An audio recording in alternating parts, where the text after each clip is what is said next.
International forum for promoting homeopathy द्वारा आयोजित इस हिंदी दैनिक वेबिनार श्रृंखला में मैं डॉक्टर नेहा कक्कड़ यहाँ पर उपस्थित सभी डॉक्टर्स का हार्दिक स्वागत करती हूँ।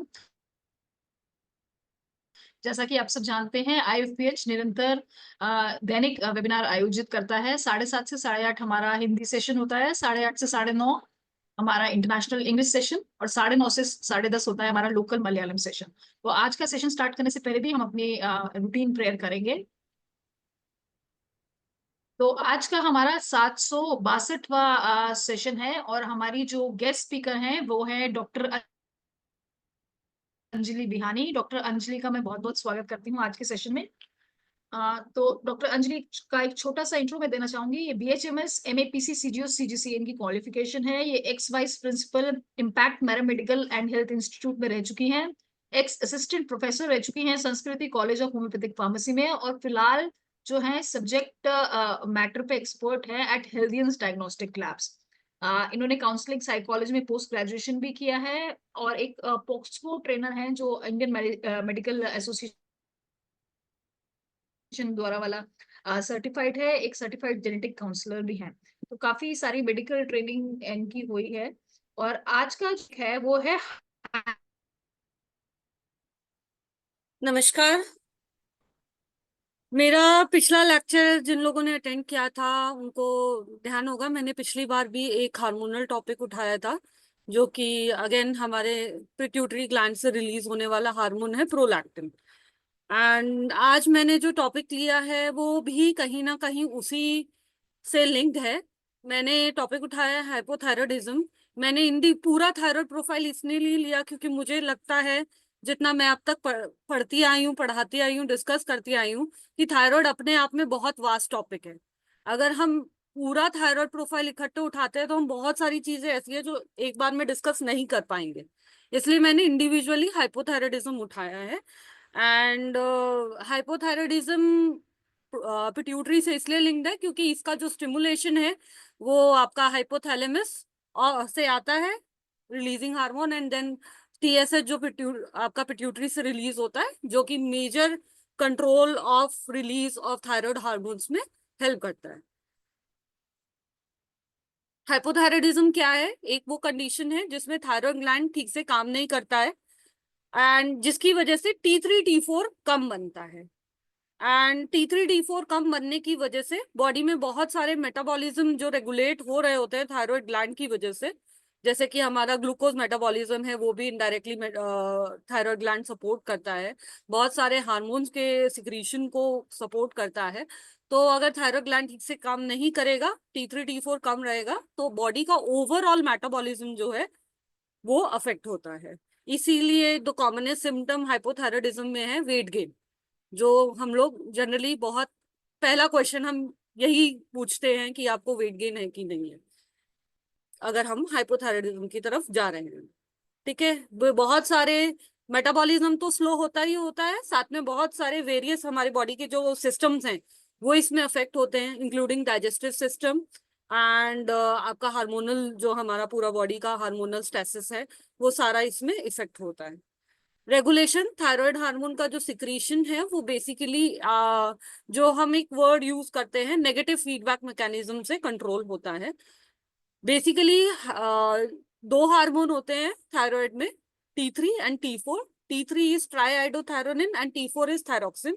दोनों में डिफरेंस सिर्फ इतना है कि बेसिकली इनके जो स्ट्रक्चर होते हैं, ट्राईआइडो में 3 आयोडीन के बॉन्ड्स होते हैं, T4 में 4 होते हैं, इसीलिए इसको T3 और T4 कहते हैं। साथ ही साथ इनमें डिफरेंस ये है कि जो एक्टिव फॉर्म होता है वो T3 होता है, T4 हमारा इनएक्टिव फॉर्म होता है जो हमारे इंटरनली सेल्स में पहुंच के, जहां पे थायराइड ग्लैंड का फंक्शन है, वहां जाके अगेन T3 में कन्वर्ट हो जाता है। बट ज्यादा मात्रा में बॉडी में सर्कुलेटिंग क्वांटिटी में T4 प्रेजेंट होता है एंड वो जब पहुंचता है सेल्यूलर लेवल्स पे तब जाके वो T3 बनता है। एंड ये जो एक्सिस है जो कंट्रोल करता है थायराइड का secretion, that is hypothalamic pituitary thyroid axis. Basically hypothalamus release करता है थायरोट्रोपिन रिलीजिंग हार्मोन, जो कि जब भी हमारी बॉडी में लो थायराइड लेवल्स होते हैं, लो हार्मोन हो जाते हैं T3 T4, तो ये एक्टिवेट होता है। जब TRH एक्टिव होता है तो वो एंटीरियर पिट्यूटरी ग्लैंड जहां से ही प्रोलैक्टिन भी सिक्रीट होता है, वहीं से टीएसएच का सिक्रीशन होता है, एंड वो जाके टीएसएच को स्टिमुलेट करता है कि अब टीएसएच बनेगा। जब टीएसएच बनता है तो वो जाके थायराइड ग्लैंड को स्टिमुलेट करता है, और वहां से फिर T3 T4 बनना शुरू हो जाता है। टीएसएच जो है हमारे थायराइड ग्रोथ, थायराइड ग्लैंड के ना सिर्फ T3 T4 के सिक्रीशन में हेल्प करता है, साथ साथ थायराइड ग्लैंड की ग्रोथ में भी हेल्प करता है, और बॉडी में जो हम आयोडीन फूड में ले रहे हैं उसको जीआई ट्रैक्ट से अब्सॉर्ब करने में भी हेल्प करता है। और अगर आयोडीन अपटेक नहीं है तो भी हमारा थायराइड ग्लैंड काम नहीं कर पाएगा, तो वो भी एक बहुत जरूरी पार्ट है। थायराइड के ग्लैंड के हमारे जो सेल्स है वो प्रॉपरली फंक्शन ना करें तो भी T3 T4 नहीं बन पाएगा। तो अल्टीमेटली ये भी बहुत इंपॉर्टेंट है, इसीलिए टीएसएच एक बहुत इंपॉर्टेंट हिस्सा है थायराइड ग्लैंड के लिए। खुद से ये थायराइड हार्मोन नहीं है, बट जब भी हम थायराइड प्रोफाइल टेस्टिंग की तरफ जाते हैं या थायराइड टेस्टिंग की तरफ जाते हैं तो T3 T4 के साथ हमेशा टीएसएच की टेस्टिंग होती है, क्योंकि वो हमारे लिए एक इम्पॉर्टेंट फैक्टर है जो कि अल्टीमेटली थायराइड के फंक्शन को बहुत अच्छे से मॉनिटर करता है। थायराइड ग्लैंड जो है सिंथेसाइज करता है, रिलीज करता है T3, मैंने पहले भी बताया एक्टिव फॉर्म है, एंड T4 इनएक्टिव फॉर्म है जो कि टिश्यूज में सेलुलर लेवल पे जाके T3 में कन्वर्ट होता है और यूज होता है। T4 ज्यादा मात्रा में प्रेजेंट है, बट अल्टीमेटली वो एक्टिव फॉर्म T3 में ही कन्वर्ट होगा बॉडी में, सेल्स में, एंड तभी वो फंक्शन कर पाएगा। व्हेन T3 एंड T4 का लेवल बढ़ जाएगा, जब नॉमिनल लेवल आ जाता है जो बॉडी की रिक्वायरमेंट है उसके हिसाब से T3 T4 बनने लगते हैं, तो फिर अपने आप ब्रेन को मैसेज चला गया, हमारे हाइपोथैलेमस को मैसेज चला गया, थायरोट्रोपिन रिलीजिंग हार्मोन डिक्रीज हो जाएगा, एंड सिमिलरली फिर धीरे धीरे टीएसएच भी डिक्रीज हो जाएगा। एंड इसकी मदद से हमारा जो थायराइड ग्लैंड है वो एक्सेसिव हार्मोन ना प्रोड्यूस करे, वो भी बहुत जरूरी है। तो वो एक डिफरेंट कंडीशन बनती है, अगर एक्सेसिव बनाने लगेगा तो वो हाइपरथायरॉयडिज्म में चला जाएगा। तो वो भी मेंटेन करने के लिए, होमोस्टेसिस को मेंटेन करने के लिए कि जितना बॉडी में रिक्वायर्ड है उतना ही T3 T4 बन रहा है, उसको रेगुलेट करता है इस तरीके से कि जैसे नॉर्मली लेवल आ गए तो अपने आप T3 TRH और TSH का सिक्रीशन डिक्रीज हो जाता है। ये डायग्रामेटिक फॉर्म में है। नेगेटिव फीडबैक जो मैंने बात की कि नेगेटिव फीडबैक काम करता है, बेसिकली T3 T4 जब आपका प्रॉपर हो गया, बॉडी में सफिशिएंट अमाउंट में हो गया, तो वो नेगेटिव फीडबैक जाएगा हाइपोथैलेमस को और टीएसएच को कि अब और सिक्रीशन नहीं चाहिए। यहाँ पे हमने एक चीज और लिखी है कि हमारे जो डिफरेंट ऑर्गन्स हैं जिन पे बेसिकली काम करता है थायराइड हार्मोन, उनमें सब में एक थायराइड सेंसिटिव सेल्स होते हैं। ये सेल्स जो हैं बेसिकली ग्रास्प करते हैं इस थायराइड हार्मोन को T3 को, और तभी मेटाबॉलिज्म आगे मॉनिटर होता है। ये मैंने डायग्राम सिर्फ और सिर्फ इसलिए उठाया कि आयोडीन जो है उसका बहुत इंपॉर्टेंट रोल है थायराइड हार्मोन फॉर्मेशन में।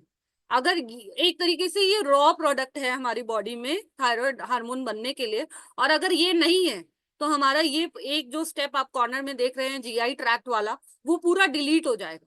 और अगर आयोडीन ही बॉडी को नहीं मिलेगा तो ये सारा मोनोआयोडो टायरोसिन डायआयोडो टायरोसिन ये कुछ भी नहीं बन पाएगा, बिकॉज आयोडीन नहीं गया तो I2 नहीं बनेगा, I2 नहीं बनेगा तो थायराइड फॉलिकल कंटेनिंग थायरोग्लोबुलिन में ये सारे प्रोडक्ट्स नहीं बनेंगे, और ये नहीं बनेंगे तो अल्टीमेटली हमारे को हमारी बॉडी में T3 T4 का डेफिशिएंसी हो जाएगा।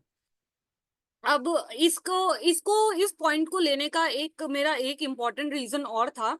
अभी रिसेंट सिनेरियो में हम लोग बहुत लोगों के कांटेक्ट में आए हैं जो लोग नॉर्मल, हमारे इंडियन गवर्नमेंट ने आयोडाइज सॉल्ट शुरू करने का एक बहुत इंपॉर्टेंट रीजन था, क्योंकि हिमालयन रीजन में पिंक सॉल्ट और रॉक सॉल्ट ज्यादा यूज होता था, एंड वहां के लोगों में बहुत कॉमन था गॉइटर, बहुत कॉमन कंप्लेंट था वहां के लोगों को, बहुत ज्यादा गॉइटर से सफर कर रहे थे। तब हमारी गवर्नमेंट ने ये इनिशिएटिव उठाया था कि क्यों ना हम बहुत जो हमारी बेसिक नेसेसिटी है सॉल्ट, उसी को आयोडाइज्ड कर दें, उसी को फोर्टिफाई कर दें आयोडीन के साथ, जिससे कि आयोडीन की कमी किसी को भी नहीं होगी। बट इस कंडीशन में अब क्या हो रहा है, लोगों को due to different influencers, social media exposure, एक नया ट्रेंड आ गया है कि जी पिंक सॉल्ट खाना है, रॉक सॉल्ट खाना है, आयोडीन सॉल्ट नहीं खाना है, क्योंकि उसमें सोडियम ज्यादा होता है और वो सोडियम हमारा बीपी बढ़ाता है, ये करता है वो करता है, जिसकी वजह से अल्टीमेटली पेशेंट्स का आयोडीन का इंटेक कम हो रहा है and they are landing into iodine deficiency hypothyroidism. और उसको हम बहुत आराम से प्रिवेंट कर सकते हैं सिर्फ और सिर्फ उनका नमक वापस बदलवा के। उनको सोडियम का चिंता है तो टू बी ऑनेस्ट अब मार्केट में लो सोडियम इनटेक वाले भी आयोडाइज सॉल्ट आ रहे हैं, तो वो एटलीस्ट अगर पिंक सॉल्ट भी ले रहे हैं तो वो उन ब्रांड्स का लेने की कोशिश करें जो आयोडाइज्ड है। बिकॉज वेजिटेरियन डाइट में इवन साउथ इंडिया में क्योंकि फिश इनटेक रहता है तो वहां पे आयोडीन इनटेक है, बट नॉर्थ इंडिया में हम जनरली आयोडीन का इनटेक बहुत कम है, और आयोडीन ना लेने की वजह से पेशेंट हमारे लैंड अप कर जाते हैं आयोडीन डेफिशिएंसी हाइपोथायराइडिज्म में। तो वो हम लोगों को अभी की लाइफस्टाइल को देखते हुए, एक्सपोजर्स को देखते हुए कस्टमर से, अपने पेशेंट से जरूर कंफर्म करना है कि सबसे पहला पॉइंट कि पहली बार उनको थायराइड डिटेक्ट हो रहा है, उन्हें अभी ऐसा कोई खास सिम्टम भी नहीं होगा, बट उनका TSH फ्लक्चुएट हो गया है, T3 T4 फिर भी नॉमिनल लेवल पे है, जिसे हम सब क्लिनिकल हाइपोथायराइडिज्म आगे भी डिस्कस करेंगे। तो उन केसेस में हमें सबसे पहला क्वेश्चन यही पूछना है कि ये सडनली जो हाइपोथायराइडिज्म बन रहा है, क्या इसका कारण लो इनटेक ऑफ आयोडीन तो नहीं है, switching from iodise salt to non iodise salt तो नहीं है। और अभी के सिनेरियो में मैं जो कह सकती हूँ 50% केसेस में आप वहीं पे पकड़ लेंगे कि थायराइड की मेडिसिन की इनको जरूरत नहीं है, इन्हें सिर्फ आयोडीन को सब्स्टिट्यूट करने की जरूरत है। नेक्स्ट है फैक्टर्स जो कि थायराइड हार्मोन रेगुलेशन को और स्टिमुलेट कर सकते हैं या इनहिबिट कर सकते हैं। पहला, कोल्ड एनवायरमेंट्स में हमारा TRH और TSH सिक्रीशन इंक्रीज हो जाता है कोल्ड एक्सपोजर की वजह से, बिकॉज अल्टीमेटली थायराइड हार्मोन जो है थर्मो रेगुलेशन भी करता है। तो थर्मो रेगुलेशन करने के लिए जब भी कोल्ड से एक्सपोजर होता है तो ऐसे में TRH और TSH एक्सेसिव सिक्रीट होगा। प्रेग्नेंट फीमेल में थायराइड हार्मोन की नेसेसिटी ज्यादा होती है क्योंकि बच्चे का जब ब्रेन बन रहा होता है, इनफैक्ट शुरू के 3 महीने में ज्यादा जरूरत होती है थायराइड हार्मोन की। ऐसे में भी T3 T4 बेशक बढ़े ना बढ़े पर TSH बढ़ के आ सकता है, तो उन केसेस को भी हमें ध्यान देना है। लो T3 T4 लेवल जो कि अल्टीमेटली नेगेटिव फीडबैक की वजह से होना ही है, तो वो कारण है। इनहिबिटरी फैक्टर्स है कि अच्छा खासा T3 T4 लेवल आ जाएगा तो TSH नहीं बनेगा। स्ट्रेस है, किसी भी तरह का स्ट्रेस है, that could be a physical stress और मेंटल स्ट्रेस, साइकोलॉजिकल स्ट्रेस, तब भी आपका हाइपोथैलेमिक पिट्यूटरी फंक्शन अफेक्ट होता है, बिकॉज ब्रेन में लोकेटेड है दोनों ही आपके रेगुलेटरी ऑर्गन्स, और उनकी वजह से अगर वहां पर ब्रेन में कोई भी स्ट्रेस है, साइकोलॉजिकल है या फिर आपका फिजिकल स्ट्रेस है तो भी अफेक्ट होगा। कुछ ड्रग्स हैं जैसे ग्लूकोकॉर्टिकॉइड्स, डोपामिन, सोमैटोस्टेटिन, जो कि एलोपैथिक ड्रग्स हैं, यूज होती हैं आमतौर पे आपके epileptic cases and psychological psychiatric treatments में। तो वो मेडिसिन भी बहुत से साइकोलॉजिकल केसेस या साइकाट्रिक केसेस में आपको पेशेंट को थायराइड डेवलप होता हुआ दिखेगा अगर पेशेंट पहले से साइकाट्रिक ट्रीटमेंट एलोपैथिक ले रहा हो। तो वहां पर भी आपको रूल आउट करना है कि क्या मेडिसिन उसको चल रही थी और वो उनमें से क्या क्या आप टेपर कर रहे हैं, ताकि आपको पता रहे कि हाँ इसी से थायराइड रेगुलेट हो जाएगा पेशेंट का। हाइपोथायराइडिज्म के सिम्टम्स जो है मैंने यहाँ पे सिस्टमैटिकली सिस्टम वाइज डिफरेंशिएट करे हैं, बट ऐसा नहीं है कि हर पेशेंट को सारे सिम्टम आए, और ऐसा भी नहीं है कि पेशेंट को हर सिम्टम हर सिस्टम से रिलेटेड सिम्टम आए। कुछ केसेस में आपको शायद सिर्फ 3 या 4 कार्डिनल सिम्टम्स ही मिलेंगे, जिससे कि आप सोच सकते हैं कि पेशेंट थायराइड की तरफ लैंड कर रहा है या थायराइड का पेशेंट हो सकता है। ठीक है, जनरल सिम्टम्स है, जो कॉमनेस्ट सिम्टम है जो कि आपको रिप्रोडक्टिव एज ग्रुप फीमेल में मिलेगा, वो है fatigue, weight gain and cold intolerance. Skin से रिलेटेड सिम्टम्स ऐसा नहीं है कि हर पेशेंट ड्राई स्किन बताएगा, बट हाँ एक सिम्टम ये मिल सकता है हमें बहुत कॉमनली, पेशेंट कहता है कि मुझे इचिंग रहती है, बिकॉज ऑफ दैट ड्राइनेस वहां पे उनको इचिंग बनने लगती है, क्योंकि वो ड्राइनेस को तो नहीं आइडेंटिफाई कर पा रहे, उनको लगता है हम रोज मॉइस्चराइजर लगा रहे हैं, सब कुछ कर रहे हैं, बट जब वो इचिंग बनती है वो उसको आइडेंटिफाई करते हैं, वो इचिंग हमें मिल सकती है। पफी फेस, जहाँ पे आपका सीवियर हाइपोथायराइडिज्म होता है वहां पे generalise body swelling and puffy face, specifically जब पेशेंट सुबह उठता है तब उसको लगता है कि मेरा फेस बहुत भारी भारी लगता है, that is also a symptom of cardiac issues. But हाँ हम थायराइड के लिए भी बाकी सिम्टम्स के साथ कोरिलेट करके सोच सकते हैं। मेटाबॉलिक या डाइजेस्टिव सिम्टम, जैसा मैंने बोला कि मेटाबॉलिज्म स्लो हो जाता है, पेशेंट्स को कॉन्स्टिपेशन बहुत कॉमनली देखने को मिलता है, ये कार्डिनल, जैसे कि जनरल सिम्टम्स में हमने बात किया fatigue, weight gain and cold intolerance, ये कार्डिनल है। वैसे डाइजेस्टिव सिस्टम में कार्डिनल सिम्टम होता है कॉन्स्टिपेशन। पोस्ट मीनोपॉज भी बहुत से पेशेंट्स में, फीमेल पेशेंट्स में हमें थायराइड डिस्टर्ब होता हुआ दिखता है।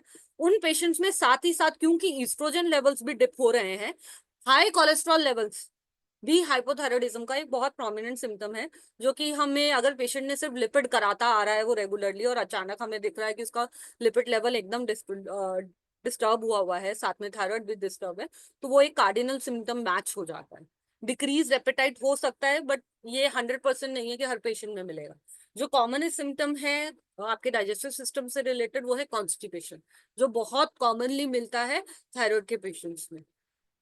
Then coming on to neurological और साइकोलॉजिकल सिम्टम्स में, पेशेंट बता रहा है डिप्रेशन रहता है, कंसंट्रेशन नहीं कर पा रहा है, मेमोरी से रिलेटेड इश्यूज हो रहे हैं। छोटे बच्चों में जहाँ थायराइड के डेवलपमेंट होता है, हाइपोथायराइडिज्म का डेवलपमेंट होता है, वहाँ स्लो स्पीच हो सकती है। फीमेल्स में, मेल्स में muscle weakness and specifically calf muscles में क्रैम्प और वीकनेस आ रही है। This is also a very prominent symptom for hypothyroidism. Then cardiovascular symptom में आपका हाइपोथायराइडिज्म में ब्रेडिकार्डिया हो जाता है, यानी कि हार्ट रेट स्लो हो जाती है, ब्लड प्रेशर भी बढ़ सकता है, not a very prominent symptom. साथ ही साथ पेशेंट बोलेंगे पैरों में और आंखों के आसपास, जो मैंने बताया कि सुबह उठते हैं तो फेस पे पफीनेस रहती है, इवन पैरों में भी स्वेलिंग, पेन महसूस कर सकते हैं। Hormonal, reproductive age group, irregular heavy menstrual periods या इरेगुलर पीरियड्स हैं।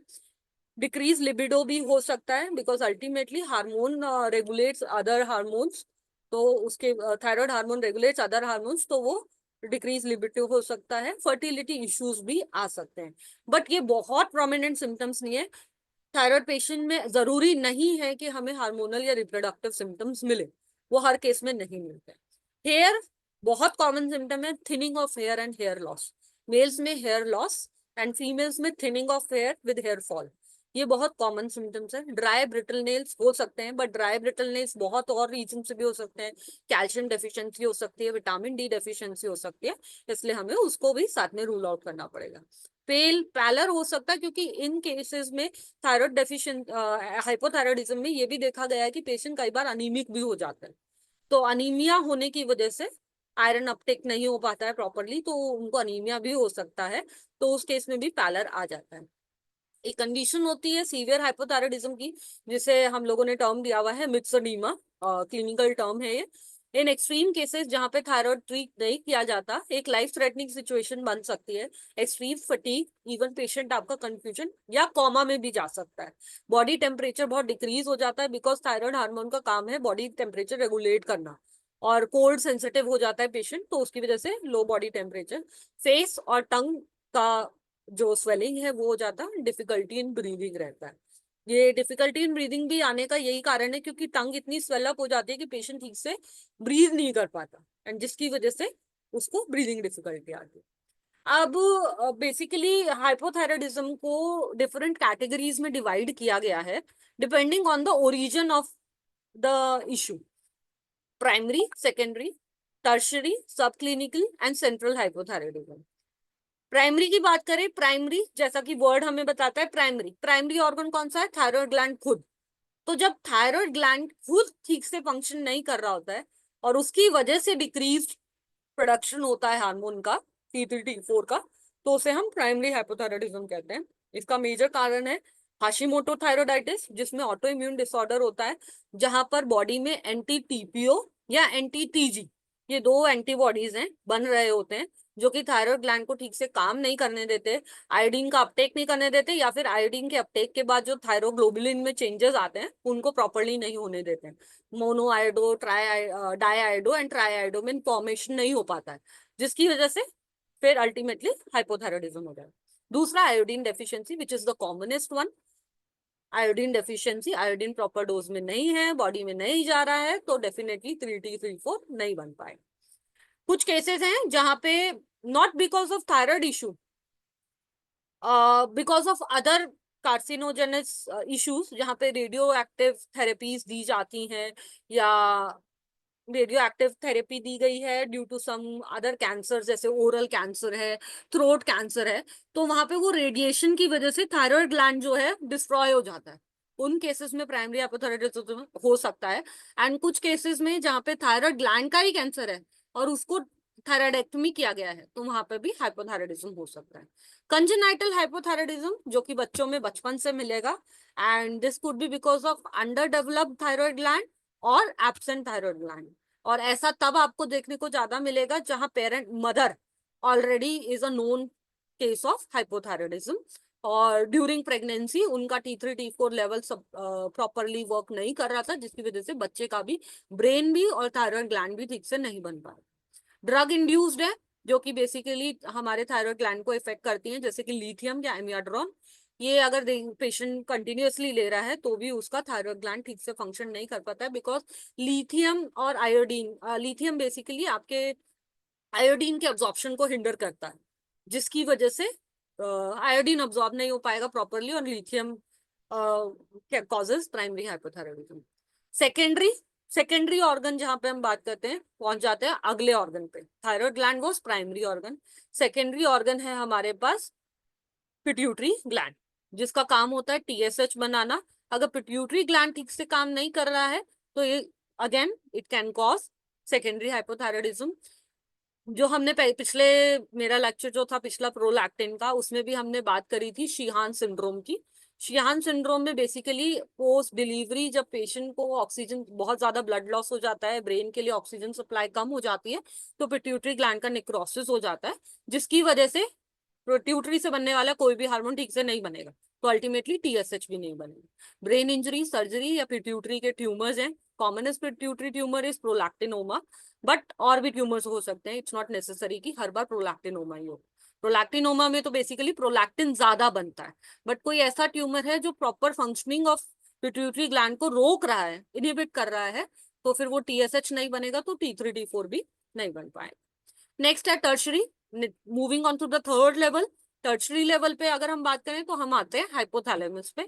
Again hypothalamic tumours, brain trauma, कोई भी इंजरी, या फिर कंजेनाइटल डिसऑर्डर्स जहां पर हाइपोथैलेमस प्रॉपरली डेवलप नहीं हुआ है, उन केसेस में। Congenital cases generally young age group होगा, बहुत जल्दी आइडेंटिफाई नहीं होता है। बच्चे जब अपना डेवलपमेंटल डिलेस दिखाते हैं, या बच्चों का जो बॉडी वेट है वो एक्सेसिवली बढ़ रहा होता है, या फिर जो माइलस्टोन्स है वो टाइमली अचीव नहीं करते हैं, तब पेरेंट्स को समझ में आने लगता है शायद बच्चे को प्रॉब्लम है।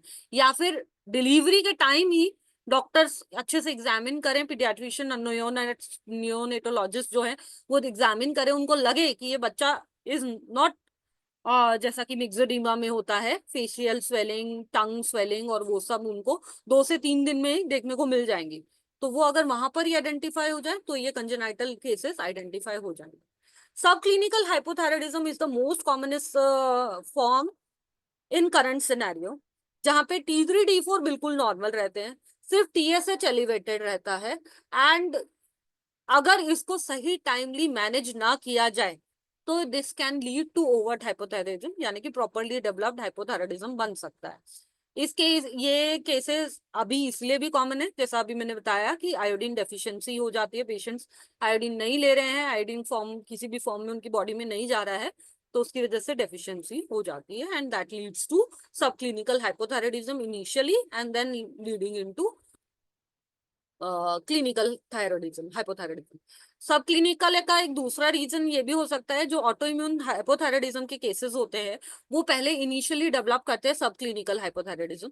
अगर वहीं पे डायग्नोज हो जाए कि this is because of auto antibodies, तो होम्योपैथिकली हम बहुत अच्छे से ट्रीट कर सकते हैं, because allopathically they have no option, वो आपको T3 T4 ही देंगे, T4 हार्मोन, थायरॉक्सिन हार्मोन देना शुरू कर देंगे, उनके पास कोई और ऑप्शन नहीं है। बट होम्योपैथिकली हम लोग सिम्टम सिमिलैरिटी पे, पेशेंट का कैसा डायथिसिस है, क्या टेंडेंसीज हैं, उनके बेसिस पे अगर हम पेशेंट को ट्रीट करें तो we can protect patient from going into overt hypothyroidism. And हाँ, वो ऑटो इम्यून जो डिसऑर्डर है उसको हम करेक्ट नहीं कर पाए शायद, बट हम एटलीस्ट पेशेंट को landing into overt hypothyroidism, requirement of excessive hormone from outside, उसको हम प्रिवेंट कर सकते हैं होम्योपैथिकली। सेंट्रल हाइपोथायराइडिज्म बेसिकली एक कंबाइंड टर्म है which is used for secondary and tertiary hypothyroidism, जहाँ पे सेंट्रल ब्रेन से अगर कोई ओरिजिन हो रहा है हाइपोथायराइडिज्म का, या तो TRH ठीक से नहीं बन रहा है या TSH ठीक से नहीं बन रहा है, उन केसेस में this can be a central hypothyroidism. Clinical evaluation में सबसे पहले पेशेंट से सिम्टम्स, जो हमने सिम्टम्स पढ़े ऑर्गन वाइज, उनमें से हमें कोई सिम्टम्स मिल रहे हैं कि नहीं मिल रहे हैं। मेडिकल हिस्ट्री पेशेंट की क्या है, क्या पीछे परफॉर्मेंसेस हुई है, क्या उसको दवाइयाँ चल रही थी, किस तरह की ट्रीटमेंट्स वो खा रहा था, कोई सर्जरीज तो नहीं हुई है, वो सारा हिस्ट्री अब ले गए। फिजिकल एग्जामिनेशन में हम लोग हाइड बोन के नीचे थायराइड ग्लैंड पैल्पेट भी कर सकते हैं। ड्राई स्किन के लिए, स्लो रिफ्लेक्सेस के लिए, स्वेलिंग इन नेक के लिए, पफी फेस के लिए हम लोग जनरल एग्जामिनेशन में पता कर सकते हैं। यहाँ पर एक इम्पॉर्टेंट पॉइंट और है, फैमिली हिस्ट्री। थायराइड के केसेस में जेनेटिक इशू बहुत कॉमन है। फॉर एग्जाम्पल, पहले मेल्स में कॉमनली कहा जाता है मेल्स में थायराइड नहीं देखा जाता इतना, हाइपोथायराइडिज्म उतना नहीं देखा जाता है, फीमेल ओरिएंटेड डिजीज है ये ज्यादातर। बट जिन बॉयज के मदर को हाइपोथायराइडिज्म है, उन लड़कों में, उन बॉयज में हाइपोथायराइडिज्म होने के चांसेस ज्यादा होते हैं, 60 to 70% ज्यादा होते हैं from a common different other males. Reason behind इसमें एक वो जेनेटिक पैटर्न भी बनता है कि आपका जो फीमेल अफेक्टेड हैं अगर ऑलरेडी, तो उनके ऑफस्प्रिंग में अगर मेल चाइल्ड है तो उनको हाइपोथायराइडिज्म हो सकता है। बट ऐसा मेल टू फीमेल ट्रांसफर नहीं देखा गया है। As per studies female to male transfer ज्यादा देखा गया है, मेल टू फीमेल कम देखा गया है। वो इसलिए भी कह सकते हैं बिकॉज डबल एक्स आता है, तो वो डबल एक्स की वजह से वहां इतना जल्दी इफेक्ट नहीं होता है। बट जहाँ पे सिंगल एक्स आ रहा है और मदर अफेक्टेड है, तो वहां पर होने के चांसेस ज्यादा होते हैं। अगर हम लोग जेनेटिक चार्टिंग करते हैं तो उसमें हम लोगों को मेल्स में को प्रोमिनेंटली देखने को मिलता है कि 50% मेल्स में चांसेस होते हैं, अगर मदर हाइपोथायराइडिज्म की पेशेंट है तो मेल को हो सकता है। अब ऐसे में अदर आगे और इनिशिएट करती हैं लाइफस्टाइल डिसऑर्डर्स। मदर को था, बच्चे को शुरू में नहीं था, पहले नहीं हुआ, बट क्योंकि उन्होंने अपनी लाइफस्टाइल हेल्दी नहीं रखी, लाइफस्टाइल बहुत बेकार है, खाना पीना टाइम से नहीं है, वेट गेन करने पे कोई कंट्रोल नहीं है, खाना टाइम से नहीं खा रहे हैं, एंड गोएट्रोजेनिक ज्यादा चीजें ले रहे हैं, उन केसेस में फिर चांसेस होते हैं कि मेल को डेवलप हो जाए हाइपोथायराइडिज्म। गोएट्रोजेनिक चीजों की मैंने जो बात करी है वो मैंने इसलिए की है अभी, बेसिकली बहुत सारे आइटम्स ऐसे हैं जो बॉडी में आयोडीन अब्जॉर्प्शन को रोकते हैं।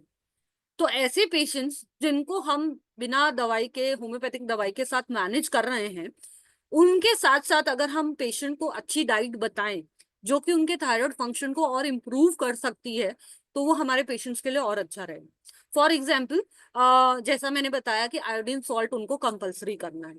आयोडीन सॉल्ट नहीं लेंगे तो हमारी बॉडी में, स्पेसिफिकली वेजिटेरियन डाइट में, इवन नॉन वेजिटेरियन डाइट में भी, वो फिशेस बहुत कम लोग खा रहे होंगे जिसमें आयोडीन होता है। तो नॉन वेज हो या वेजिटेरियन डाइट हो, दोनों ही केसेस में आयोडीन अपटेक हमारा डाइट से बहुत कम है, इसीलिए गवर्नमेंट ने आयोडीन सॉल्ट दिया है। अगर हम उसको नहीं खा रहे हैं तो that will decrease the intake of iodine. पहला हम आयोडीन सॉल्ट बोल सकते हैं पेशेंट्स को कि आपको ये तो कंपलसरी खाना ही खाना है। आपको खाना है, आप ऊपर से जो सॉल्ट डालते हैं, सैलेड में डालते हैं, वो काला नमक डाल लीजिए, रॉक सॉल्ट डाल लीजिए, बट जो खाने में आपका यूज हो रहा है वो आप रेगुलर आयोडीन सॉल्ट यूज करते रहिए। दूसरा, हम पेशेंट्स को बोलेंगे कुछ चीजें ऐसी हैं जो आप अवॉइड करें, स्पेसिफिकली रात के टाइम में अवॉइड करें। रीजन बिहाइंड, रात के टाइम में हमारा बॉडी का जो हार्मोनल सिस्टम है वो अलग तरीके से काम करता है। रात के टाइम में हमारे जो ब्रेन हार्मोन्स है, प्रोलैक्टिन, टीएसएच, ये पीक पे जाते हैं। ऐसे में हमने रात में कुछ ऐसा खा लिया जो थायराइड ग्लैंड को ठीक से काम नहीं करने दे रहा है, तो ये टीएसएच और प्रोलैक्टिन बहुत ज्यादा शूट कर सकते हैं, और ये ज्यादा शूट कर जाएंगे तो अल्टीमेटली एक फॉल्स सब क्लिनिकल हाइपोथायराइडिज्म की कंडीशन बनने लगेगी। ये चीजें हैं डेयरी प्रोडक्ट्स। ऐसे पेशेंट जो प्रोन टू थायराइड इश्यूज हैं उनके लिए डेयरी प्रोडक्ट्स, सोया प्रोडक्ट्स, मशरूम, पीनट्स, ये कुछ, एंड इवन आपका गोभी फैमिली, कैबेज हो गया, कॉलीफ्लावर हो गया, ब्रोकली हो गया, ये सब, एंड स्पिनच। और भी बहुत से आइटम है, बट ये 6 चीजें हैं जो हम कॉमनली बोलते हैं पेशेंट्स को। ये स्पेसिफिकली आप रात में तो नहीं लीजिए, और जितना अवॉइड कर सकते हैं उतना अवॉइड कीजिए। मूंगफली बिल्कुल नहीं लेना है, मशरूम बिल्कुल नहीं लेना है, सोयाबीन बिल्कुल नहीं लेना है। ऑल्सो ये रूल आउट करना है, पेशेंट रिफाइंड ऑयल यूज कर रहा है तो कहीं सोयाबीन ऑयल ही तो यूज नहीं कर रहा है, क्योंकि ये भी बहुत कॉमन है, लोग इग्नोर कर जाते हैं, सोयाबीन, खुद से सोयाबीन खाना बंद कर देते हैं बट ऑयल में सोयाबीन ऑयल यूज करते रहते हैं। That will ultimately affect the iodine absorption. तो ये कुछ पॉइंट्स हैं जो हम अपने पेशेंट को डाइट के लिए गाइड कर सकते हैं, जो कि हेल्प आउट कर सकते हैं। और भी कुछ चीजें हैं जैसे लेडी फिंगर है, और आपका इवन ब्रिंजल है, ये भी गोवा एट्रोजेनिक होती है बट उतना स्ट्रांगली नहीं। बट मूंगफली, सोयाबीन एंड मशरूम, ये बहुत स्ट्रांगली आपके थायराइड फंक्शन को इफेक्ट करते हैं, तो हम इनको तो बिल्कुल बंद करेंगे। Dairy products definitely Indian scenario में बहुत कॉमनली यूज होते हैं, तो हम इतना बोल सकते हैं पेशेंट को कि आप रात के टाइम में मत लीजिए, आपको लेना है दिन में ले लीजिए। दिन में वो जल्दी अब्जॉर्ब हो जाएंगे, बॉडी में से जल्दी एक्सक्रीट आउट भी हो जाएंगे, बट रात में लेंगे तो वो आपके मेटाबॉलिज्म को ज्यादा अफेक्ट करेगी। नेक्स्ट ये हो गया हमारा गोएट्रोजेनिक आइटम्स, जो कि हम पेशेंट को गाइड कर सकते हैं विद आर मेडिसिन की ये मैनेजमेंट में हमें जल्दी इफेक्ट देंगे। क्योंकि हम भी जानते हैं होम्योपैथिक मेडिसिन में भी अगर हमारे पास मेंटेनिंग कॉज पहले से पड़ा हुआ है, हम उस मेंटेनिंग कॉज को नहीं रिमूव करेंगे तो हमारी मेडिसिन भी काम नहीं कर पाएंगे। एलोपैथ्स तो अपने डोजेस बढ़ाते जाते हैं, उनको नहीं फर्क पड़ता है, मरीज 12.5 से शुरू करता है 100 पे भी पहुंच जाता है, उनको फर्क नहीं पड़ता, वो डाइट नहीं बता रहे। बट हमें अगर पूरा पता है कि हम ये डाइट भी मैनेज कर सकते हैं और उससे हमारे मरीज को जल्दी इफेक्ट आएगा, तो वो हम जरूर करेंगे। अब कॉमनली जो ब्लड टेस्ट यूज किए जाते हैं थायराइड असेसमेंट्स के लिए, सभी लोग यूज करते हैं, 2 तरह के टेस्ट होते हैं, total thyroid profile and free thyroid profile. दोनों में डिफरेंस ये है, टोटल थायराइड प्रोफाइल जो होता है जिसमें टोटल T4 और टोटल T3 आता है, these are basically protein bound form, ये फ्री फ्लोटिंग फॉर्म्स नहीं है। फ्री फ्लोटिंग फॉर्म्स है free T3 and free T4। कुछ केसेस में जैसा कि हमने बताया वो हाइड्रोजेनिक केसेस है, कुछ डाइट की वजह से है, तो उनकी वजह से भी आपका टोटल T3 या T4 अफेक्टेड आ सकता है। ऐसे केसेस में फिर हम पेशेंट्स को बोल सकते हैं कि हम लोगों को डाउट हो रहा है, मरीज को कोई सिम्टम भी नहीं है, उसका T3 T4 बढ़ के आया हुआ है, TSH नॉर्मल दिख रहा है या TSH भी फ्लक्चुएटेड है, पर मरीज को हमारे कोई सिम्टम नहीं है, तो रूलिंग आउट सब क्लिनिकल हाइपोथायराइडिज्म एंड आपका अदर फॉर्म्स ऑफ कि ये हाइपोथायराइडिज्म है भी कि नहीं, हम FT3 FT4 anti TPO microsomal antibodies भी करा सकते हैं या एंटी थायरोग्लोबुलिन एंटीबॉडीज भी करा सकते हैं। थायराइड हार्मोन में जो पैटर्न है, क्या हार्मोन कम क्या ज्यादा, वो मैं आगे डिस्कस करूंगी, बट मैं यहाँ पर बीच में एंटी TPO माइक्रोसोपल TPO एंटीबॉडीज और एंटी थायरोग्लोबुलिन एंटीबॉडीज को स्पेसिफिकली डिस्कस करूंगी। एंटी TPO एंटीबॉडीज बेसिकली हमारी थायराइड ग्लैंड में T3 को मोनोआयोडोथायराइड जो बनता है एंड वो फिर डाईआयोड में बनता है और फिर वो ट्राईआयोड में बनता है। तो ये 3 कन्वर्जन्स के लिए वहां पे एक बहुत स्पेसिफिक एंजाइम की जरूरत होती है विच इज थायराइड पेरोक्सिडेज। बट जब ऑटो इम्यून डिसऑर्डर्स होते हैं तो बॉडी इस पर्टिकुलर एंजाइम के खिलाफ एंटीबॉडी बनाने शुरू कर देती। अब जब बॉडी उस एंजाइम को ही काम नहीं करने देगी तो T3 T4 नहीं बनेगा, और इस केस में पेशेंट हमारा लैंड करता है Hashimoto's disease which is also known as auto immune thyroiditis. यहाँ पर होम्योपैथी का बहुत अच्छा इफेक्ट है, बिकॉज हम ऑटो इम्यून डिसऑर्डर्स पे अगर काम करते हैं तो हम पेशेंट सिम्टम सिमिलैरिटी पे ट्रीट कर सकते हैं उनको बहुत अच्छे से। मेरा खुद का भी केस ऑटो इम्यून थायरोडाइटिस का है, and I have been using homeopathic medicine for the same. जब भी मुझे लगता है कि मेरे सिम्टम्स फ्लेयर अप हो रहे हैं, फिर से मुझे लगता है मेरा TSH फ्लक्चुएट हो सकता है, तो मैं होम्योपैथिक मेडिसिन की तरफ ही जाती। तो ये हम होम्योपैथिक मेडिसिन बहुत हेल्पफुल हो सकती हैं इन केसेस में। इवन सूर होम्योपैथिक मेडिकल कॉलेज जहाँ से मैंने पास आउट किया है, वहाँ प्रॉपर थायराइड क्लिनिक चलता है, एंड वहाँ होम्योपैथिक मेडिसिन से ही वो लोग ट्रीटमेंट परस्यू करते हैं थायराइड डिजीजेस के लिए। दूसरा आता है एंटी थायरोग्लोबुलिन एंटीबॉडीज। थायरोग्लोबुलिन जो है एक ग्लाइकोप्रोटीन है जो कि थायराइड ग्लैंड में प्रेजेंट होता है, जिस मतलब यू कैन से एक जेली लाइक स्ट्रक्चर है जिसके अंदर T3 T4 बनते हैं। अगर वो उसी के खिलाफ एंटीबॉडी बन गए, यानी कि वो जेली खत्म हो गई, तब भी हमारे थायराइड T3 T4 बन नहीं पाते, तो वहां एंटी TG एंटीबॉडीज काम करें। अल्टीमेटली प्रॉब्लम वही होगी कि पेशेंट को T3 T4 की डेफिशिएंसी होनी शुरू हो जाएगी। अगेन होम्योपैथिक मेडिसिन काम करेंगे। एक और टेस्ट मैंने लिखा थायरोग्लोबुलिन। एंटी थायरोग्लोबुलिन एंटीबॉडीज जो हैं वो थायरोग्लोबुलिन कम बन रहा है।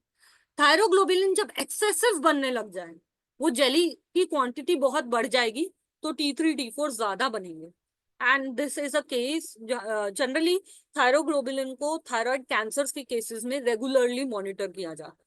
This is a cancer marker for thyroid cases. Thyroid cancer के केसेस में एक स्पेसिफिक मार्कर है जो यूज किया जाता है to monitor the condition of patient, वो इम्प्रूवमेंट की तरफ जा रहा है या डिटोरेशन की तरफ जा रहा है। तो ये एक स्पेसिफिक टेस्ट है जो मुझे लगता है कि हम लोगों को भी नॉलेज होना चाहिए। देन ब्लड टेस्ट की अब जो मैंने बात करी कि हम लोग कैसे आइडेंटिफाई करें कि ये कौन से टाइप का हाइपो है, हाइपर है, किस तरह का हमें पिक्चर मिलेगा रिपोर्ट्स में।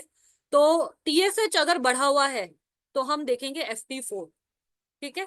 FT4 अगर एलिवेटेड है तो दो कंडीशन हो सकते हैं, या तो क्लिनिकली उसको सिम्टम आ रहे हैं, और क्लिनिकली यूथायराइड कंडीशन में, सॉरी, क्लिनिकली यूथायराइड कंडीशन का मतलब ये होता है FT4 बढ़ा हुआ है, TSH भी बढ़ा हुआ है, बट पेशेंट को कोई सिम्टम नहीं है, अभी वो क्लिनिकली यूथायराइड की कंडीशन में। यूथायराइड इज अ कंडीशन जहाँ पे आपके हार्मोन्स डिस्टर्ब्ड हैं, बट पेशेंट अभी स्टेबल है, पेशेंट को कोई क्लिनिकल सिम्टम्स नहीं है। बट हम लोग यहाँ होम्योपैथिकली भी ट्रीट कर सकते हैं, यहाँ पेशेंट का हार्मोन्स डिस्टर्ब है, अल्टीमेटली सम और the other day he will land up into thyroid hormone resistance. उसकी बॉडी के जो इंडिविजुअल सेल्स हैं उन पे थायराइड हार्मोन काम करना बंद कर देगा, अल्टीमेटली वो मेटाबॉलिक डिसऑर्डर में जाएगा। हम उसको यहीं रोक सकते हैं। दूसरा है हाइपरथायराइडिज्म, जिसके अंदर FT4 भी बढ़ा हुआ है, TSH भी बढ़ा हुआ है, पेशेंट को प्रॉपर सिम्टम्स आ रहे होंगे, और यहाँ पे TSH का कोई रोल नहीं है। हमें हाइपरथायराइडिज्म को रोकना है, यानी कि FT4 के सिक्रीशन को कम करना होगा। अल्टीमेटली यहाँ पर बेसिकली FT4 पे हमें वर्क करना है, क्योंकि हम जब FT4 को रिड्यूस करेंगे तो TSH पे अपने आप फीडबैक से मैसेज चला जाएगा, कंट्रोल आने लगेंगे। दूसरा है FT4 नॉर्मल है, सिर्फ TSH बढ़ा हुआ है, बात करी थी हमने सब क्लिनिकल हाइपोथायराइडिज्म। मरीज को अभी कोई सिम्टम नहीं है, TSH बढ़ा हुआ है, बट हम कोशिश करेंगे कि पेशेंट लैंड ना करे क्लिनिकल में। बट हम बताएंगे कैसे कि सब क्लिनिकल है।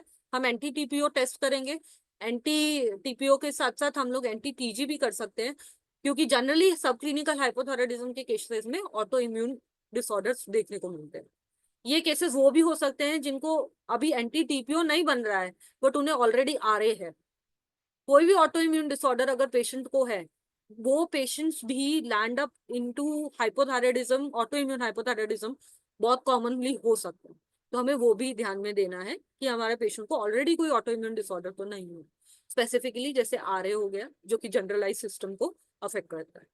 देन आता है FT4 डिक्रीज हो रहा है, TSH बढ़ रहा है, primary hypothyroidism. Common picture, FT4 बढ़ा हुआ है, FT4 डिक्रीज हो रहा है, जिसमें हम FT3 FT4 दोनों डिक्रीज देखेंगे, TSH बढ़ा हुआ देखेंगे, प्राइमरी हाइपोथायराइडिज्म, क्योंकि T3 T4 ही नहीं बन रहा है इसलिए TSH बढ़ रहा है।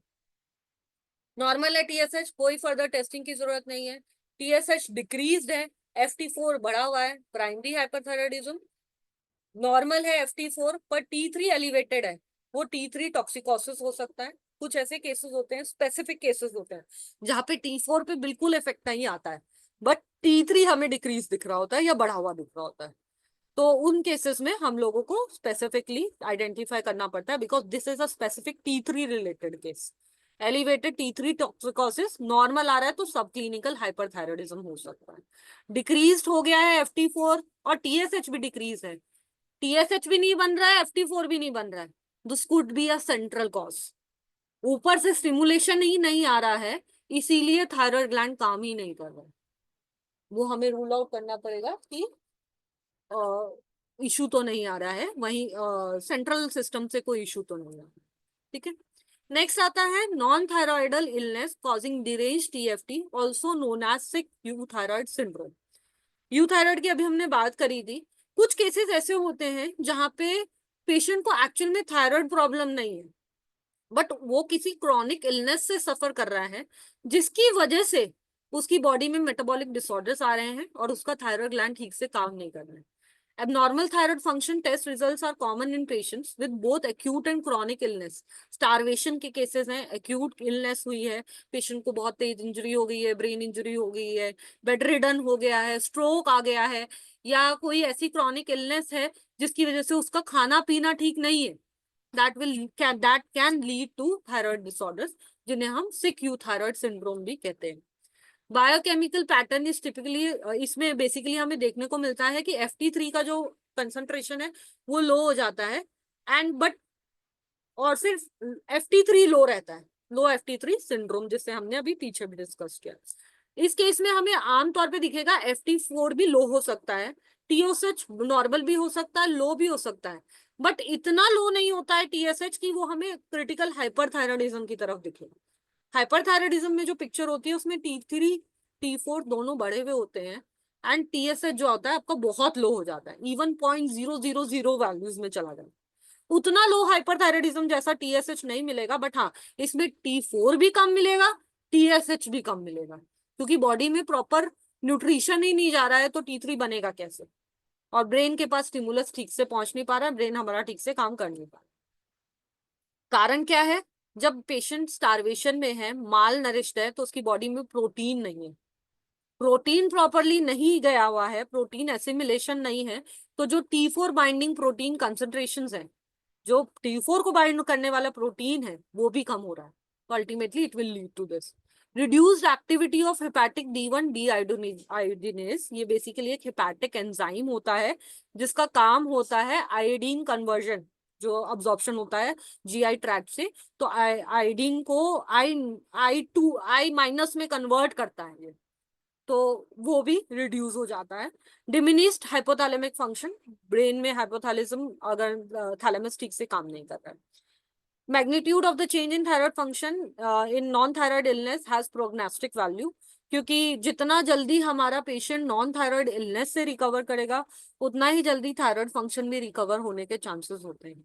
जितना एक्सटेंडेड उसकी नॉन थायराइड इलनेस बढ़ती जाएगी, हम उसकी माल नरिशमेंट को ट्रीटमेंट करेंगे, उसकी ट्रीटमेंट नहीं होगी ठीक से, डाइट ठीक नहीं जाएगी, आयोडीन अपटेक नहीं होगा, उतना ही प्रोग्नोसिस जो है थायराइड फंक्शन का भी खराब होता जाएगा, क्योंकि अल्टीमेटली फिर ब्रेन अफेक्ट हो जाएगा।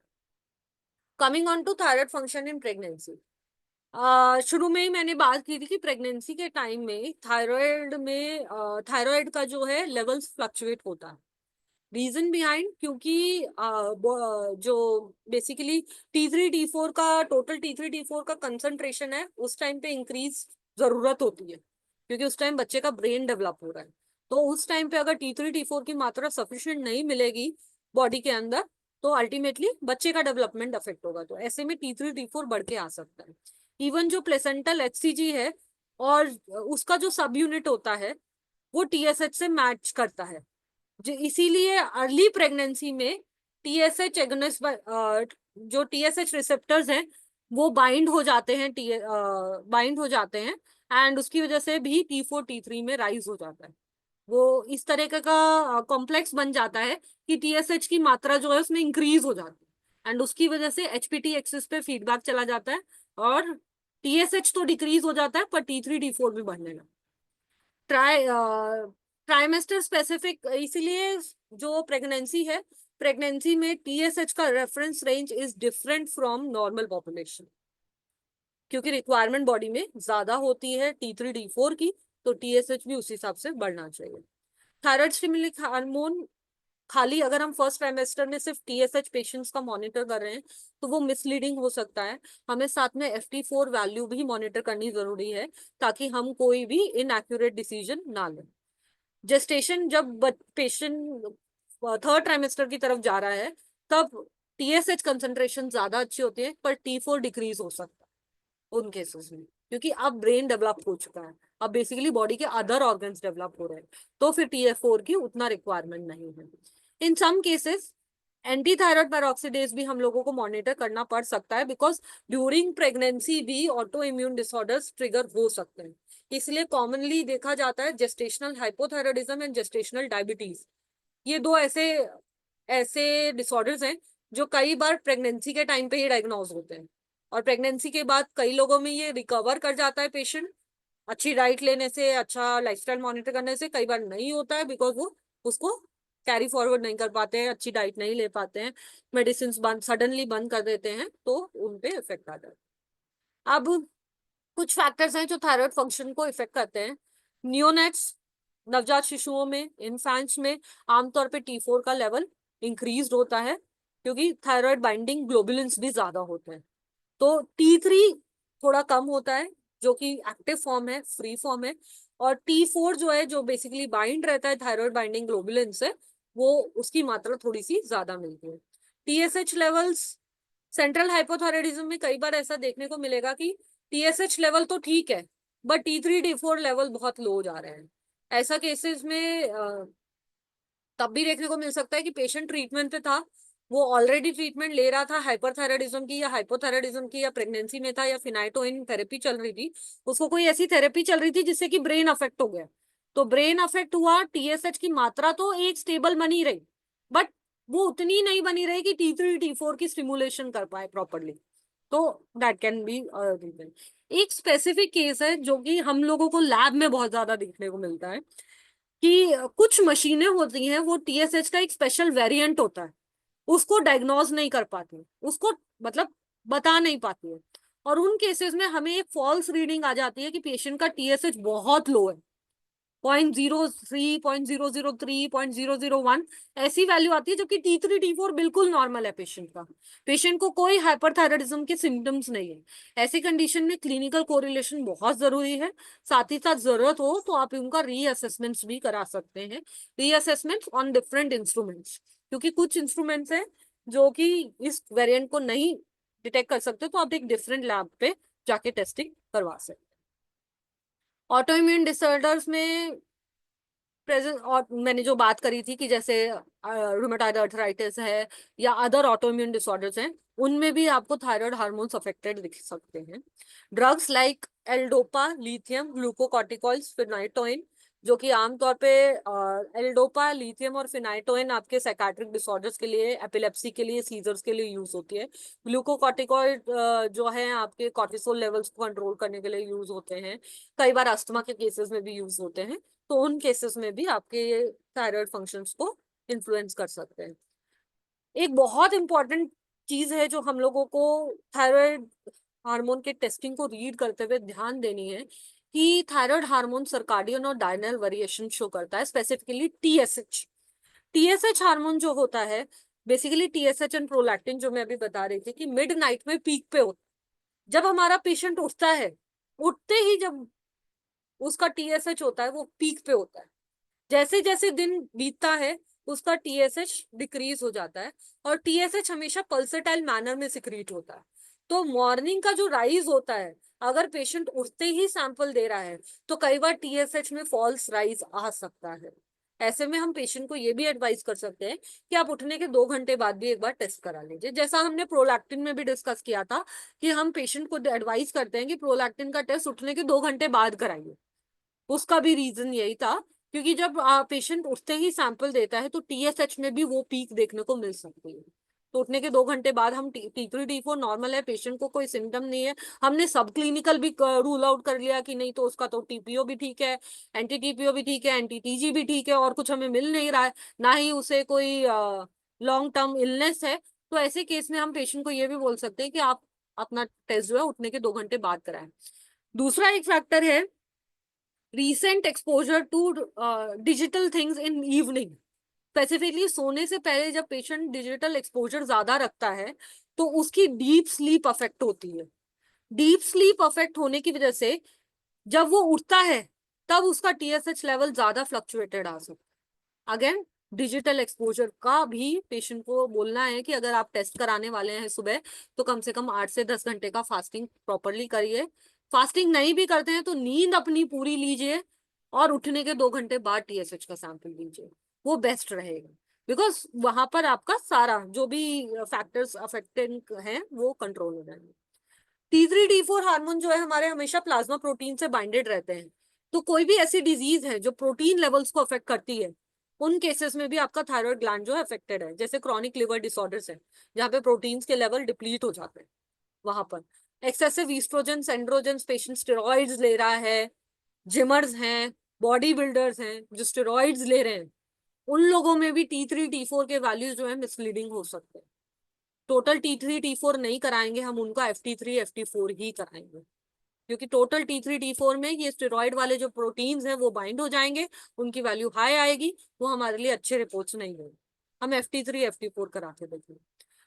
टोटल T3 T4 में प्रेगनेंसी में हाई होते हैं पेशेंट, स्टेरॉइड ट्रीटमेंट की मैंने अभी पहले ही बता दिया कि ये अफेक्टेड होते हैं। अब मैंने कुछ सिनेरियोज लिए हैं जिससे हम आइडेंटिफाई, रिपोर्ट को देख के क्या कर सकते हैं कि ये किस तरह का केस हो सकता है। ये एक पेशेंट है, 80-year-old मेल है, इसको आज तक थायराइड का कोई इशू नहीं था। आई गेस 77-year-old मेल है ये, एंड इनको अभी तक थायराइड का कोई इशू नहीं था। एंड अभी उन्होंने रिसेंटली ये टेस्ट कराया तो उनका ये रिपोर्ट आया है। तो हम इसमें क्या सस्पेक्ट कर सकते हैं? क्या पिक्चर दिख रही है? ये टोटल T3 T4 अभी पेशेंट ने कराया है। ये साइड में जो है वो बायो रेफरेंस रेंजेस है। बेसिकली इस केस में दो चीजें हैं, या तो ये पेशेंट हमारा हाइपोथायराइडिज्म की तरफ जा रहा है, अभी हुआ नहीं है उसको, बट वो प्राइमरी हाइपोथायराइडिज्म की तरफ लैंड हो रहा है। रीजन बिहाइंड, उसका T3 T4 बेशक नॉर्मल रेंज में है, बट बिल्कुल लोअर मार्जिन पे है, और TSH ऑलरेडी बढ़ चुका है। TSH का इंक्रीज हमेशा एक्सपोनेंशियल होता है, बिकॉज जितना कम रहेगा उतना ब्रेन को मैसेज आता जाएगा, अपना पिट्यूटरी ग्लैंड उतना TSH बढ़ाता जाएगा, जब तक वो कंपनसेट नहीं कर पाएगा T3 T4 को। ऐसे में एक्सपोनेंशियल राइज आपको TSH में मिलेगा। तो यहाँ पर दो कंडीशन बन सकती है, एक या तो ये पेशेंट हमारा सब क्लिनिकल हाइपोथायराइडिज्म का है, जहाँ पे हमें इसका FT3 FT4 कराना है, साथ में NT-TP और NT-TG कराना है।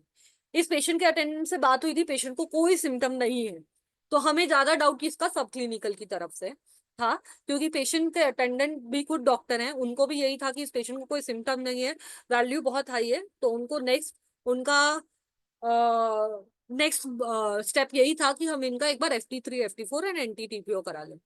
बाकी this patient can also land into hypothyroidism, because ultimately सब क्लिनिकल केसेस प्राइमरी हाइपोथायराइडिज्म में ही लैंड करते हैं। अल्टीमेटली होना उनमें भी वही है कि T3 T4 का सिक्रेशन कम हो जाएगा। नेक्स्ट केस है, दिस इज अ केस जहां पे T3 क्लियरली लो है, थायरॉक्सिन लेवल्स नॉर्मल है, एंड TSH बढ़ा हुआ है। ये टिपिकल केस ऑफ हाइपोथायराइडिज्म है। बेशक T4 कम नहीं है, बट अगर आप इसका टोटल अभी देख रहे हैं, अगर आप इसका FT3 FT4 कराते हैं तो चांसेस है उसका FT4 भी कम आ जाए, फ्री वाला कम आ जाए, टोटल अभी फिर भी ठीक है, बिकॉज टोटल बाइंडेड फॉर्म में है, प्रोटीन से बाइंड होके हो सकता है प्रोटीन की मात्रा ठीक हो तो वो आ रहा है, बट जब आप इसका इंडिविजुअल कराएंगे, T3 अगर कम है, and these are specific cases, इसमें जनरल एलोपैथिक मेडिसिन काम नहीं कर पाती है वो, क्योंकि general allopathic medicine is artificial form of thyroxine T4। यहाँ T4 तो हमारा पहले ही ठीक है, हम ऊपर से उसको और T4 दे देंगे तो हम तो नुकसान ही करेंगे पेशेंट को। यहाँ होम्योपैथिक मेडिसिन बहुत अच्छा काम कर सकते हैं। पेशेंट के थायराइड ग्लैंड को, उसकी इम्यूनिटी को, उसके वाइटल फोर्स को फिर से एक्टिव करना है कि T3 भी बनाना शुरू करे। जो T3 कम हो रहा है बॉडी में, उसकी क्वांटिटी कम हो रही है, उसको बढ़ाएं। वो बढ़ाएंगे तो अपने आप TSH भी कंट्रोल हो जाएगा, बट एलोपैथिक मेडिसिन इसमें ज्यादा इफेक्टिव नहीं होगी, and this is a case of primary hypothyroidism. इसमें हम ये मेंशन कर सकते हैं स्पेसिफिकली इस डायग्नोसिस में कि special case of T3 deficiency, क्योंकि यहाँ T4 डिक्रीज नहीं हुई। नेक्स्ट है नेक्स्ट केस है जिसके अंदर T3 T4 नॉर्मल है, TSH बढ़ा हुआ है। स्पेसिफिक कमेंट मैंने ऊपर ज्वाइन किया, इसमें सैंपल जो है कलेक्ट हुआ है सुबह 5:50 पे। अभी बात की थी हमने सर्काडियन वेरिएशन, हो सकता है पेशेंट ने उठते ही सैंपल दिया है, फ्लैबो ने बेल बजाई उसने सैंपल दे दिया, हो सकता है उसने हड़बड़ाहट में सैंपल दिया, अचानक से उठा एकदम से, तो भी उसका TSH फ्लक्चुएट हो सकता है। यहाँ हमें दो चीजें करनी है, पहला, या तो पेशेंट को बोले आप थोड़े दिन रुक के 10-15 दिन रुक के थोड़ा डाइट कंट्रोल कीजिए, गोएट्रोजेनिक चीजों के बारे में उसको गाइड कीजिए। आप होम्योपैथिक मेडिसिन साथ में कुछ बेसिक शुरू कर सकते हैं उस पेशेंट के सिम्टम्स पे, उसे कोई सिम्टम है कि नहीं है, एंड उसे बोलें कि आप 15 दिन बाद, जब 20-21 दिन, 15 दिन, 1 महीने बाद जब टेस्ट कराएं तो उठने के 2 घंटे बाद सैंपल दीजिए। हमारे लिए हर तरह से प्लस प्लस, पेशेंट के सिम्टम्स इंप्रूव हो जाएंगे होम्योपैथिक मेडिसिन से, उसका ट्रस्ट बढ़ जाएगा, और वो जब उठने के 2 घंटे बाद देगा, हो सकता है वो सर्काडियन वेरिएशन की वजह से ही है, तो वो TSH भी कंट्रोल हो जाए। तो यहाँ हम ये कर सकते हैं, दिस इज सर्काडियन वेरिएशन।